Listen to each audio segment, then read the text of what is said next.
கர்த்தருடைய நாமத்துக்கு ஸ்தோத்திரம்ங்க. இன்னைக்கு நம்ம பைபிளில் இருந்து ஆதாம் ஏவாளுடைய கதையை பற்றி நம்ம பார்க்கலாம். ஓகேவா?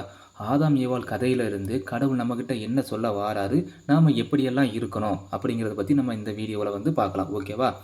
ஆதாம் ஏவாளுடைய கதையை பார்க்கணும்னா நம்ம அதிகாரம் 2 ஆதியாகமும் அதிகாரம் 2 5வது வசனத்திலிருந்து நம்ம வாசிப்போம். ஓகேவா? நிலத்தினுடைய சகலவித செடிகளும் பூமியின் மேல் இன்னும் உண்டாகவில்லை, நிலத்தினுடைய சகலவித பூண்டுகளும் இன்னும் முளைக்கவில்லை, ஏனெனில் தேவனாகிய கர்த்தர் பூமியின் மேல் இன்னும் மழையை பெய்ய பண்ணவில்லை, நிலத்தை பண்படுத்த மனுஷனும் இருந்ததில்லை. அப்பொழுது மூடுபனி பூமியிலிருந்து எழும்பி பூமியெல்லாம் நனைத்தது. தேவனாகிய கர்த்தர் மனுஷனை பூமியின் மண்ணினாலே உருவாக்கி ஜீவ சுவாசத்தை அவன் நாசியிலே ஊதினார். மனுஷன் ஜீவாத்துவம் ஆனான். தேவனாகிய கர்த்தர் கிழக்கே ஏதேன் என்னும் ஒரு தோட்டத்தை உண்டாக்கி தாம் உருவாக்கின மனுஷனை அதிலே வைத்தார். இந்த இடத்துல ஆதாமுக்கு கடவுள் எல்லாத்தையுமே உருவாக்கி அதை காக்கவும் பண்படுத்தவும் மட்டுமே கொண்டு போய் விட்டார். இந்த இடத்துல ஆதாம் யார் தெரியுமாங்க? நம்ம இப்போ இருக்க காலகட்டத்தில் சொல்ல போனோம்னா பான் வித்து டைமண்ட் ஸ்பூனுங்க அவன். ஓகேவா? அந்த நபர் பான் வித் டைமண்ட் ஸ்பூனு எல்லாத்தையுமே உருவாக்கி அவன் எதுவுமே பண்ண வேண்டாம், கொடுத்ததை பாதுகாத்த மட்டும் போதும். அந்த மாதிரி ஒரு இடத்துல கடவுள் அவனை வைக்கிறார். ஓகேவா? தேவனாகிய கர்த்தர் பார்வைக்கு அழகும் புசிப்புக்கு நலமுமான சகலவித விருட்சங்களையும் தோட்டத்தின் நடுவிலே ஜீவ விருட்சத்தையும் நன்மை தீமை அறியத்தக்க விருட்சத்தையும் பூமியிலிருந்து முளைக்க பண்ணினார். தோட்டத்திற்கு தண்ணீர் பாயும்படி ஏதேனிலிருந்து ஒரு நதி ஓடி அங்கே இருந்து பிரிந்து 4 பெரிய ஆறுகளாயிற்று. முதலாம் ஆற்றுக்கு பைசோன் என்று பெயர். அது ஆவிலா தேசம் முழுவதையும் சுற்றி ஓடும். அவ்விடத்திலே பொன் விளையும். அந்த தேசத்தின் பொன் நல்லது. அவ்விடத்திலே பிதலோகும் கோமேத கல்லும் உண்டு. இரண்டாம் ஆற்றுக்கு கீகோன் என்று பெயர். அது எத்தோப்பிய தேசம் முழுவதும் சுற்றி ஓடும். மூன்றாம் ஆற்றுக்கு இதக்கெல் என்று பெயர். அது அசரியாவுக்கு கிழக்கே ஓடும். நாலாம் ஆற்றுக்கு ஐபிராத் என்று பெயர். தேவனாகிய கர்த்தர் மனுஷனை ஏதேன் தோட்டத்தில் அழைத்து கொண்டு அதை பண்படுத்தவும் காக்கவும் வைத்தார். தேவனாகிய கர்த்தர் மனுஷனை நோக்கி, நீ தோட்டத்தில் உள்ள சகல விருட்சத்தின் கனியையும் புசிக்கவே புசிக்கலாம், ஆனாலும் நன்மை தீமை அறியத்தக்க விருட்சத்தின் கனியை புசிக்க வேண்டாம், அதை நீ புசிக்கும் நாளிலே சாகவே சாவா என்று கட்டளையிட்டார். தேவன் இந்த இடத்துல என்ன பண்ணியிருக்காங்க இது உங்களுக்கு புரியுதாங்க? ஓகேவா? கடவுள் ஏதேன் தோட்டத்தை உண்டாக்கி அதில் மனுஷனை கொண்டு வச்சு அதை பாதுகாக்கவும் பண்படுத்தவும் வச்சிருக்கிறாரு. ஓகேவா? அதே இடத்துல நன்மை தீமை அறியத்தக்க மரத்தையும் ஜீவ விருட்சத்தையும் வச்சிருக்கிறாரு. ஓகேவா? ஆனால் அந்த இடத்துல கடவுள் சொல்லியிருக்கிறாரு, நன்மை தீமை அறியதுக்கு அந்த மரத்தின் கனியை நீ புசிக்கக்கூடாது அப்படின்னு சொல்லியிருக்கிறாரு. இதன் மூலமாக கர்த்தர் நம்மளுடைய வாழ்க்கையில் என்ன சொல்ல வராதுன்னா, நமக்கு ஒரு முழு சுதந்திரத்தை கொடுத்துருக்காங்க. ஓகேவா? இந்த உலகத்தில் நீங்கள் என்ன வேணாலும் பண்ணலாம் அப்படிங்கிற முழு சுதந்திரத்தை கொடுத்துருக்கிறாரு. ஃபார் எக்ஸாம்பிளுக்கு ஒரு பைக் ஒன்று வாங்குறீங்கன்னு வச்சுருங்களேன், அது 100 கிலோமீட்டர் வேகத்தில் போகுது அப்படின்னா நீங்கள் 100 கிலோமீட்டர் வேகத்தில் போனீங்கன்னு வச்சுருங்களேன், போகிறதுக்கு உங்களுக்கு சுதந்திரம் இருக்குது. ஆனால் நீங்கள் போனீங்கன்னா என்ன ஆகும்? திடீர்னு ஒரு பண்ணியோ நாயோ குறுக்க சாட்டிட்டுன்னு வச்சுடுங்களா, என்ன ஆகும்? உங்களால் உடனே கண்ட்ரோல் பண்ண முடியாது. நீங்கள் கீழே விழுறதுக்கான வாய்ப்புகள் அதிகம். ஓகேவா? இது ஒரு 30-40 கிலோமீட்டர் ஸ்பீடில் மட்டுமே போகிறோன்னு வச்சுருங்களா, திடீர்னு ஒரு நாய் குறுக்க சாட்டினா கூட நம்மளால் கண்ட்ரோல் பண்ண முடியும். மேபி விபத்துகள் நேர்ந்தாலும் கூட சில சின்ன காயங்களோட தப்பிக்க வாய்ப்புகள் அதிகம். ஓகேவா? அதனால் கடவுள் நமக்கு சுதந்திரமும் கொடுத்துருக்காரு, அதில் ஒரு கட்டுப்பாட்டையும் சேர்த்தே கொடுக்குறாரு. ஓகேவா? எல்லா விஷயங்களுமே அப்படிதாங்க. நமக்கு சுதந்திரம்னு ஒன்று இருக்குது. நம்ம எதை வேணாலும் செய்யறதுக்கு சுதந்திரம் இருக்கும்போது அது ஒரு கட்டுப்பாடு இருந்தால் மட்டும்தான் நமக்கு ஒரு நிம்மதி இருக்கும், ஒரு சந்தோஷம் இருக்கும். ஓகேவா? அடுத்த வசனத்தை வாசிப்போம். பின்பு தேவனாகிய கர்த்தர், மனுஷன் தனிமையாக இருப்பது நல்லதல்ல, அவனுக்கு ஏற்ற துணையை உண்டாக்குவேன் என்றார். தேவனாகிய கர்த்தர் வெளியின் சகலவித மிருகங்களையும் ஆகாயத்தின் சகலவித பறவைகளையும் மண்ணினாலே உருவாக்கி ஆதாம் அவைகளுக்கு என்ன பெயரிடுவான் என்று பார்க்கும்படி அவைகளை அவனிடத்தில் கொண்டு வந்தார். அந்தந்த ஜீவஜந்துக்கு ஆதாம் எந்தெந்த பெயரிட்டானோ அதுவே அதற்கு பெயராயிடுச்சு. ஓகேவா? அப்போது கடவுளை பாருங்களா, ஆதாம் என்ன பெயர் வைக்கான்னு பார்க்குறான் அப்படின்னு சொல்லி பார்த்துருக்காரு. ஆதாம் என்ன பெயர் வைக்கிறானோ அதுதான் அதுக்கு பேர். உண்டாக்கின கடவுளே அதுக்கு பெயர் வச்சிருக்கலாம். ஆனால் கடவுள் என்ன பண்ணியிருக்கான்னு பாருங்களா, ஆதாம்கிட்ட கொண்டு ஆதாம் என்ன பெயர் வைக்கணும் அதுவே அதுக்கு பேராச்சு. அது எவ்வளோ பெரிய ஆசீர்வாதம்னு பாருங்களாம். அப்படியே ஆதாம் சகலவித நாட்டு மிருகங்களுக்கும் ஆகாயத்து பறவைகளுக்கும் சகலவித காட்டு மிருகங்களுக்கும் பெயரிட்டான். ஆதாமுக்கோ ஏற்ற துணை இன்னும் காணப்படவில்லை. அப்பொழுது தேவனாகிய கர்த்தர் ஆதாமுக்கு அயர்ந்த நித்திரையை வர பண்ணினார். அவன் நித்திரையடைந்தான். அவன் விலா எலும்புகளில் ஒன்றை எடுத்து அந்த இடத்தை சதையினால் அடைத்தார். தேவனாகிய கர்த்தர் தாம் மனுஷனில் இருந்து எடுத்த விலா எலும்பை மனுஷியாக உருவாக்கி அவளை மனுஷனிடத்தில் கொண்டு வந்தார். இந்த விஷயம் எவ்வளோ உண்மைங்கிறது இப்போ சயின்ஸே ப்ரூவ் பண்ணியிருக்கு. நமக்கு விலா எலும்பு வந்து ஒரு பொண்ணுக்கிட்ட இருக்க விலா எலும்பை விட ஒரு எலும்பு கம்மி தான். ஓகேவா? அதுதான் இந்த இடத்துல கொடுத்துருக்காரு. அப்பொழுது ஆதாம், இவள் என் எலும்பில் எலும்பும் என் மாம்சத்தில் மாம்சமாய் இருக்கிறாள். இவள் மனுஷனில் இருந்து எடுக்கப்பட்டபடினால் இவள் மனுஷி எனப்படுவாள் என்றான். இதன் நிமித்தம் புருஷன் தன் தகப்பனையும் தன் தாயையும் விட்டு தன் மனைவியோடு இசைந்திருப்பான், அவர்கள் ஒரே மாம்சமாய் இருப்பார்கள். அதாவது கணவன் மனைவி ஆனதுக்கப்புறம் அவங்க 2 பேரும் ஒரே மாம்சம்தான். அவங்க ஆணும் அவங்களுடைய அப்பா அம்மா விட்டுட்டு வராங்க, பெண்ணும் அவங்களுடைய அப்பா அம்மா விட்டு வராங்க. ஸோ இவங்க 2 பேரும் ஒரே மாம்சம்தான் அப்படின்னு சொல்லி சொல்லப்பட்டிருக்கு. ஓகேவா? ஆதாமும் அவன் மனைவியுமாகிய இருவரும் நிர்வாணிகளாக இருந்தும் வெட்கப்படாது இருந்தார்கள். இதோட அர்த்தம் உங்களுக்கு புரியுதா? அவர்கள் நிர்வாணிகளாக இருந்தும் வெட்கப்படாது இருந்தார்கள்னா அவங்களுக்கு எதுவுமே தெரியாது. ஒரு குழந்தை தான் நிர்வாணியாக இருக்கிறது அந்த குழந்தைக்கு தெரியாது. அதே போல் அவர்கள் எதுவுமே அறியாத ஒரு சிறு குழந்தைகளைப் போல தான் இருந்திருக்காங்க. ஓகேவா? இதுதான் பைபிளில் கொடுக்கப்பட்டிருக்கு. தேவனாகிய கர்த்தர் உண்டாக்கின சகல காட்டு ஜீவன்களை பார்க்கும் சர்ப்பமானது தந்திரமுள்ளதாக இருந்தது. ஓகேவா? இப்போந்தான் டெஸ்ட் நடக்க போது பார்த்துடுங்க. அது ஸ்திரீயை நோக்கி, நீங்கள் தோட்டத்தில் உள்ள சகல விருட்சங்களின் கனியையும் புசிக்கவே வேண்டாம் என்று தேவன் சொன்னது உண்டோ என்றது. அது எப்படி கேட்டிருக்குன்னு பாருங்க. ஒரு சந்தேகத்தில் கேட்குது. எப்படி கேட்குதுன்னா, இந்த தோட்டத்தில் இருக்கிற எந்த விருட்சத்தின் கனியை நீங்கள் புசிக்க வேண்டாம்னு சொல்லி கடவுள் சொன்னாரா அப்படின்னு சொல்லிட்டு ஏவாள்கிட்ட போய் கேட்குது. ஓகேவா? ஆனால் தேவன் வந்து இந்த கனியை புசிக்க வேண்டாம் என்று யார்கிட்ட சொல்லியிருந்தாருன்னா ஆதாம்கிட்ட சொல்லியிருந்தார்.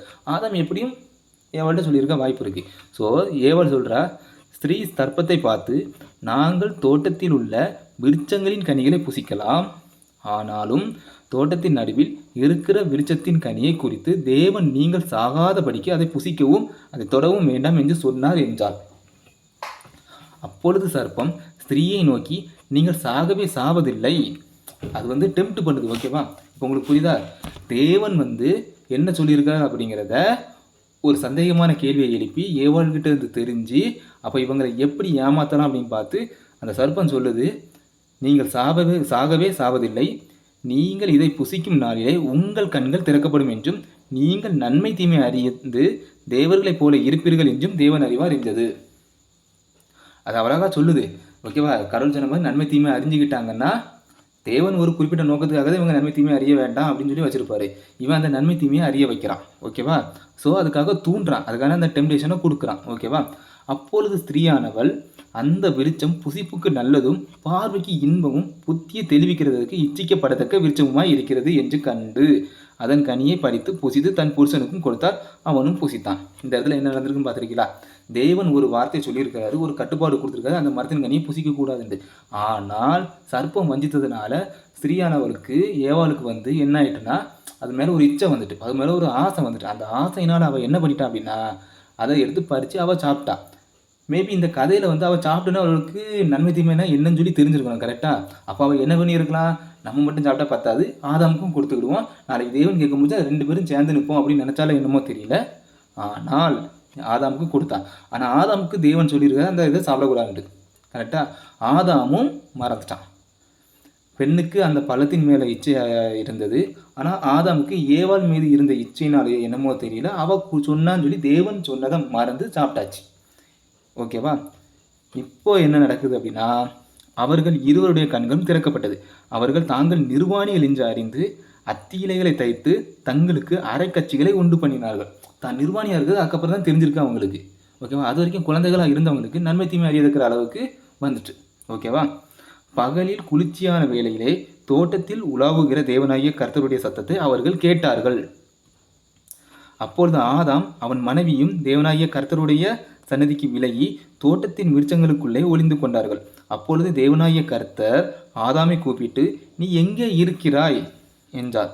அதற்கு அவன், நான் தேவருடைய சத்தத்தை தோட்டத்திலே கேட்டு நான் நிர்வாணியாய் இருப்பதினால் பயந்து ஒளிந்து கொண்டேன் என்றான். உங்களுக்கு புரியுதா அவன் என்ன பண்ணிட்டு இருக்கான்ட்டு? அப்பொழுது அவர், நீ நிர்வாணி என்று உனக்கு அறிவித்தவன் யார்? புசிக்கவே வேண்டாம் என்று நான் உனக்கு விலக்கின விருட்சத்தின் கனியை புசித்தாயோ என்றார். அதற்கு ஆதாம் ஆமான்னு சொல்லவே இல்லை.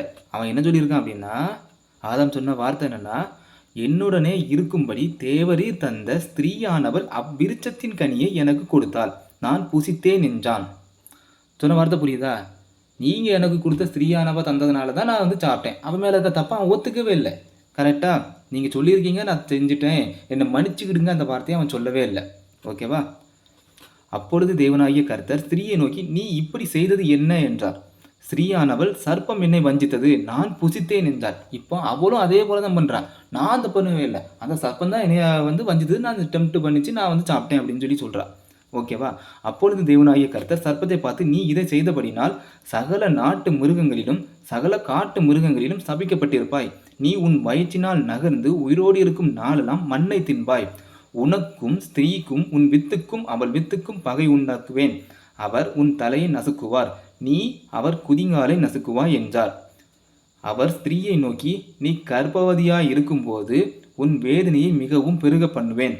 வேதனையோட பிள்ளை பெறுவாய். உன் ஆசை உன் புருஷனை பற்றியிருக்கும், அவன் உன்னை ஆண்டு கொள்வான் என்றார். பின்பு அவர் ஆதாமை நோக்கி, நீ உன் மனைவியின் வார்த்தைக்கு செவி கொடுத்து புசிக்க வேண்டாம் என்று நான் உனக்கு விளக்கின விருட்சத்தின் கனியை புசித்தபடியினாலே பூமி உன் நிமித்தம் சபிக்கப்பட்டிருக்கும். நீ உயிரோடு இருக்கும் நாளெல்லாம் வருத்தத்தோடு அதன் பலனை புசிப்பாய். இந்த இடத்துல என்ன நடக்குன்னு பார்த்தீங்களா? பாம்பு வந்து அவளை டெம்ப்ட் பண்ணுது, அவள் சாப்பிட்டா. கரெக்டாக? இப்போ ஆதாம் வந்து கடவுள் வந்து வரிசையாக தண்டனை கொடுக்காரு. சர்ப்பத்துக்கு வந்து ஒரு தண்டனை கொடுக்காரு, ரெண்டாவது ஏவாளுக்கு தண்டனை கொடுக்காரு, அதுக்கடுத்து ஆதாமுக்கு ஒரு தண்டனை கொடுக்காரு. ஆதாமுக்கு கொடுத்த தண்டனை என்னன்னா, உன் நிமித்தம் பூமி சமைக்கப்பட்டிருக்கும். ஏன்னா தேவன் ஆதாமுக்கிட்ட தான் சொல்லியிருக்கிறாரு, எப்படி அந்த விருட்சத்தின் கனியை புசிக்க கூடாதுன்னு சொல்லி ஆதாம்கிட்ட சொல்லியிருக்கிறாரு. ஆதாம்கிட்ட சொல்லியிருக்கிறாரு, ஆதாம் தான் ஏவாள்கிட்ட சொல்லியிருக்கணும். ஏன்னா ஏவாள்கிட்ட தேவன் சொன்னதை சொல்லி எந்த இடத்துலையுமே இல்லை. ஆதாம்கிட்ட தான் தேவன் சொல்லியிருக்கிறாரு, ஆதாம் தான் ஏவாள்கிட்ட சொல்லியிருக்கணும். கரெக்டாக? அதனால தான் தேவன் வந்து ஆதாம் வந்து உன் நிமித்தம் பூமி சமைக்கப்பட்டிருக்கும். ஏன்னா கடவுள் இதை விளக்கியிருக்காரு, இது வேண்டான்னு சொல்லியிருக்கிறாரு. அதை ஆதாம் வந்து செஞ்சதுனால உன் நிமித்தம் பூமி சமைக்கப்பட்டிருக்கும் அப்படின்னு சொல்லிட்டு ஆதாமுக்கு அந்த சாபத்தை கொடுக்குறாரு. ஓகேவா? நீ பூமியிலிருந்து எடுக்கப்பட்டபடியால் நீ பூமிக்கு திரும்ப மட்டும் உன் முகத்தின் வேர்வையால் ஆகாரம் புசிப்பாய். நீ மண்ணாய் இருக்கிறாய், மண்ணுக்கு திரும்புவாய் என்றார். அதாவது சாகவே சாக மாட்டான்னு சொல்லி கடவுள் சொன்னார்ல, சாகவே சாகவாய் அப்படின்னு சொல்லி கடவுள் சொன்னதை உண்மைன்னு நிரூபிச்சார். நீ வந்து மண்ணா இருக்க, நீ மண்ணுக்கே திரும்புவா அப்படின்னு சொல்லிட்டார். ஆதாம் தன் மனைவிக்கு ஏவாள் என்று பெயரிட்டான். இப்போ தான் அவன் ஏவாள்டே பேர் விடுறான். ஓகேவா? அது வரைக்கும் மனுஷி தான் அவளுக்கு பேர். ஏனெனில் அவள் ஜீவனுள்ளவருக்கெல்லாம் தாயானவளாக இருப்பாள். இனிமேல் இவள் மூலமாக தான் இனிமேல் அடுத்த ஜீவன்கள் பிறக்க போகுது. ஸோ எல்லாத்துக்குமே ஜீவனுள்ள தாயாக இருப்பான்னு சொல்லிட்டு அவள் ஆதாம் வந்து சொல்கிறாப்புல. தேவனாகிய கர்த்தர் ஆதாமுக்கும் அவன் மனைவிக்கும் தோல் உடைகளை உண்டாக்கி அவர்களுக்கு உடுத்தினார். அதுக்கப்புறம் அதாவது கடவுள் வந்து என்ன பண்ணியிருக்காங்கன்னா, சரி தப்பு பண்ணிட்டாங்க, இருந்தாலும் அவங்க நம்ம பிள்ளைங்க, நம்ம வந்து அவங்கள பார்க்கணும் அப்படின்னு சொல்லிட்டு என்ன பண்ணுறாரு, அவங்களுக்கு வந்து நிர்வாணிகளாக இருக்கிறது புரிஞ்சுக்கிட்டதுனால அவங்களுக்கு தோல் ஆடைகளை உடுத்துறாரு. ஓகேவா? பின்பு தேவனாகிய கர்த்தர், இதோ மனுஷன் அதாவது நன்மை தீமை அறியத்தக்கவனாய் நம்மில் ஒருவரை போல ஆனான். இப்பொழுது அவன் தன் கையை நீட்டி ஜீவ விருட்சத்தின் கனியையும் பறித்து புசித்து எஞ்செஞ்சைக்கும் உயிரோட இராதபடிக்கு செய்ய வேண்டும் என்று அவன் எடுக்கப்பட்ட மண்ணை பண்படுத்த தேவனாகிய கர்த்தர் அவனை ஏதேன் தோட்டத்திலிருந்து அனுப்பிவிட்டார். அவர் மனுஷனை துரத்திவிட்டு ஜீவ விருட்சத்துக்கு போகும் வழியை காவல் செய்ய ஏதேன் தோட்டத்துக்கு கிழக்கே கேருபீன்களையும் வீசி கொண்டிருக்கிற சுடரொளி பட்டயத்தையும் வைத்தார். இவ்வளோ தாங்க ஆதாம் இவளுடைய கதை. ஓகேவா? இதுக்கப்புறம் அவங்களுடைய சந்ததி தான் வரும். இதன் மூலமாக தேவன் நமக்கு என்ன தெரியுமா சொல்ல வராரு? கடவுள் வந்து ஏதேன் தோட்டத்தை உருவாக்கி ஆதாமுக்கு கொடுத்து ஒரு சுதந்திரத்தை கொடுக்குறாரு, இந்த மரத்தின் கனியை மட்டும் புசிக்கக்கூடாது அப்படின்ட்டு. ஓகேவா? அதாவது ஆதாம் வந்து ஒரு எப்படி சொல்கிறதுனா, பான் வித் கோல்டு ஸ்பூன் மாதிரி கடவுள் வந்து எல்லாத்தையும் உருவாக்கி அதை காத்தா மட்டும் போதும் அப்படிங்கிற மாதிரி கொடுத்துருக்காரு. ஆனால் ஆதாம் பண்ண தப்பு என்னென்னா, இச்சையில் விழுந்தது. ஓகேவா?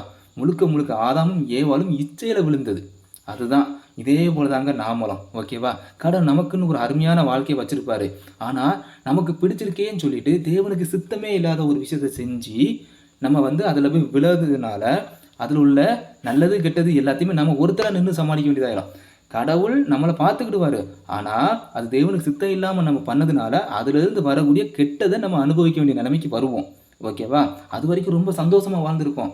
இந்த முடிவை எடுத்ததுனால, தேவனுக்கு சித்தம் இல்லாத இந்த முடிவை எடுத்ததுனால நம்ம கஷ்டப்பட்டுட்டு இருப்பாங்க. இதுதான் நடக்கும். இதே போல் பல பேருக்கு இந்த மாதிரி நடக்கிறத நான் பார்த்துருக்கேன். ஓகேவா? நான் இந்த மாதிரி யாருக்காவது நடக்குது அப்படின்னா அவங்க தயவு செஞ்சு முழங்கால் படியிட்டு நீங்கள் செய்த அந்த தவறு இருக்குது தெரியுமா, அந்த தவறை கர்த்தரை சொல்லி அழுது மன்னிப்பு கேளுங்க. கண்டிப்பாக மன்னிப்பாருங்க. அவர் ரொம்ப அன்புள்ள தேவன். ஓகேவா? நீங்கள் ப்ரேயர் பண்ணும்போதுல கண்டிப்பாக மன்னிப்பார். உங்களை அதுலேருந்து விடுதலையும் பண்ணுவார். இல்லை நான் இன்னமும் அதில் தான் இருக்கிறேன், நான் வந்து எனக்கு பிடிச்சிருக்குன்னு சொல்லிட்டு ஒருத்தரை கல்யாணம் பண்ணிட்டேன், இனிமேல் அவர்கிட்ட என்னால் வெளியே வர முடியாது, அது தேவனுக்கு சித்தமில்லாத காரியமாக இருந்தால் நீங்கள் மனசார மன்னிப்பு கேட்கும் போச்சுல அவர் உங்கள் மீது அன்பு கொண்டு கண்டிப்பாக சொல்கிறேன் அவரை மாற்றி அவருடைய சித்தத்துக்கு ஏற்ற மாதிரி உங்களை மாற்றுவார். ஓகேவா? ஆமென்.